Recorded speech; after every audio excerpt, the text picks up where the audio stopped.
আসসালামু আলাইকুম ভাই, চলে আসলাম মামুনি শপ থেকে। আশা করছি সবাই ভালো আছেন, সুস্থ আছেন। আজকে দেখাবো খুব সুন্দর একটা নতুন ব্রা। এটা একেবারে নতুন, একটু হার্ড আছে। যারা শাড়ির সাথে বা যে কোনো ড্রেসের সাথে পরতে চান, খুব সুন্দর শেপ থাকবে। হুক থাকবে 3 হুকে, দেন 4টা লেয়ারে রয়েছে ফিটিংসের জন্য। ডিজাইনটা খুবই সুন্দর, একদম প্লেন রয়েছে। যে কোনো ড্রেসের সাথে পরবেন খুবই ভালো লাগবে। এটা কিন্তু শেপটাও সুন্দর। এটা হচ্ছে ফ্রন্ট পার্টটা। ব্যাক পার্টটা যদি দেখাই, ফুল কভারেজ থাকবে, নন স্টিক থাকবে। দেখেন ফুল কভারেজ।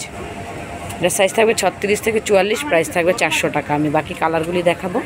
কালার থাকবে টোটালি 4টা কালার। যার যে কালারটা পছন্দ হবে স্ক্রিনশট দিয়ে ইমো বা হোয়াটসঅ্যাপে যোগাযোগ করবেন, বা চলে আসবেন ইস্টার্ন মল্লিকার 2য় তলা 1/51 মামুনি শপ। দেখেন অনেক সুন্দর, প্রাইস থাকবে মাত্র 400 টাকা। সাইজ পাবেন 36 থেকে 44 পর্যন্ত। চলে আসবেন আমাদের শপে, আর চ্যানেলটিকে সাবস্ক্রাইব করবেন। তাহলে ঘরে বসে প্রত্যেকটা প্রোডাক্ট একদম কালেক্ট করে নিয়ে নিতে পারবেন। রিজনেবল প্রাইস থাকবে। অর্ডারের জন্য এই নাম্বারগুলিতে যোগাযোগ করবেন।